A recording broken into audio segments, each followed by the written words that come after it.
There is a well-known saying that goes, always give the hardest job to the laziest person because they will find the easiest way to do it. What is the best real-life example to this you have seen? Part 2. My girlfriend is lawyer and I'm developer. At her place they manually compare documents they received after the other party signed them. It is not uncommon the other party to add something or remove something from contract without track changes, etc. So I taught her how to use diff/compare program that works not only with code, but all kind of docs. She already caught some attempts for the other side to modify long contracts without consent. So comparing docs went from hour-long to minute-long task. I worked in a CNC shop. There would be a pile of jobs that needed to be done for the month. Some took days to run while others were generally quick. The record for jobs done in one day was 8. What I did was look through all the jobs and organized them by setup. Meaning, every job has a setup time. Can take an hour to get all the tooling together. Setting up the cutting table. And setting the part square to the table so the machine can gauge where the part is, so when I insert the code into the machine it can run flawlessly and drill, mill, tap, whatever within a literally hair measurement. For every single job. Majority of parts use standard tooling. And I have automatic tool changing with 20 pockets. Long story short, I figured out how to line up the jobs so they all have the same setup.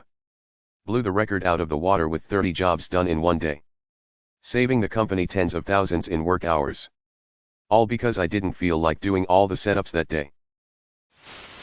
I read a comment on here a while back about a college kid who picked up an office job over one summer.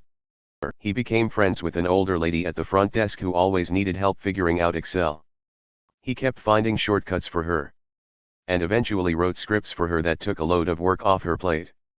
By the end of the summer he had made her job so easy that they decided they didn't need her to do it anymore. They fired her. Citibank hired me as tech support. And I automated out 85% of the position in less than a year for our group. But alas, my script ran off the radar. And when there was restructuring I couldn't describe exactly what it was I did at Innotech.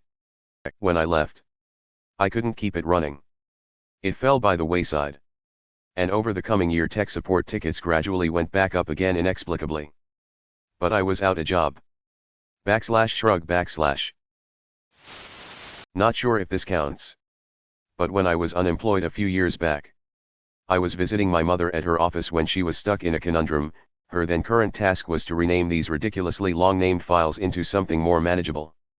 But the length of the files combined with how deep in the system they were, the computer straight up wouldn't allow her to rename said files. She was nearly pulling her hair out in frustration when I, the visiting non-employee with nothing better to do, suggested, could you drag it to desktop so it isn't so deep in the system? Rename it there. Then bring it back. She could. It worked. Day saved. I work for a major software development company. But the work I do is primarily electrical/mechanical work to maintain one of the massive data centers that keeps the internet alive. The company creates all of its own tools for literally everything instead of using off-the-shelf products. The issue was that even though we made our tools, we had a different tool for each portion of a given task. One task would require 5 different tools that didn't talk to each other just to complete the admin portion.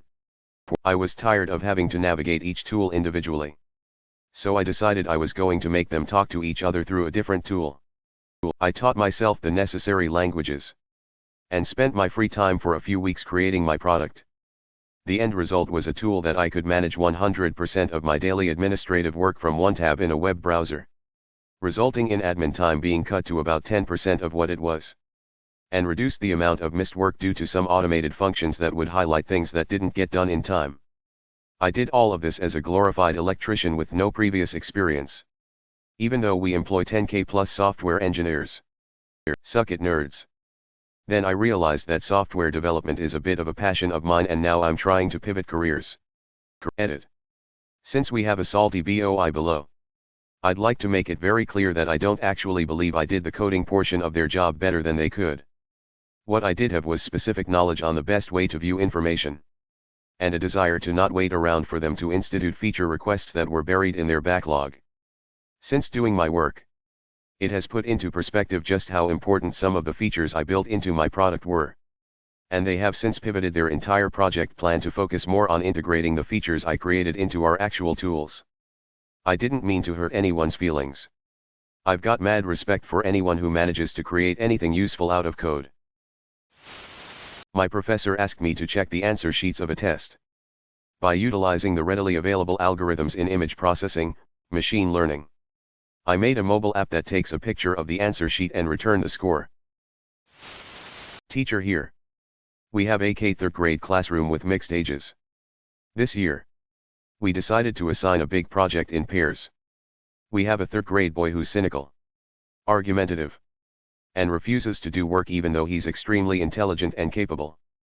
We decided in an effort to get work out of him, we'd pair him with a very energetic kindergarten boy that has underdeveloped 5-year-old reading and writing skills. Anyway, the older boy typed sentences on the computer in big 20-point text and gave it to the kindergarten boy to trace on our light board, as well as pictures to color. Well played. I had to research a US senator or something, Dick Durbin, and I couldn't find a lot of information on him. I didn't want to spend 1 to 2 hours researching somebody I didn't care about. So I went to his website and directly emailed him my research questions. He never responded. I was working a kids' chess summer camp with this guy who just horked down pot like you wouldn't believe, still a far better chess player than me. One day, the kids were being particularly rambunctious and I told him he had to take them outside to get their energy out. He had them spend the next hour doing American Ninja Warrior on the jungle gym/playground. I hadn't even heard of the show. But it was a group of young boys like 6 to 12. So they all adored it. This coworker loved to get super stoned and watch it. Don't know if he was high at the camp, but he just got to sit on a bench and tell kids their time was getting slower when they did stunts and they just scurried and jumped around faster. I once ordered a painter to paint my bathroom walls. His price was extortionate for the small job, and he only had a relatively small brush to complete it. It was a pretty lousy paint job because of the small brush. So a few weeks later I finally convinced myself to get another painter, but just a cheap one to go over the bad job done by this other guy.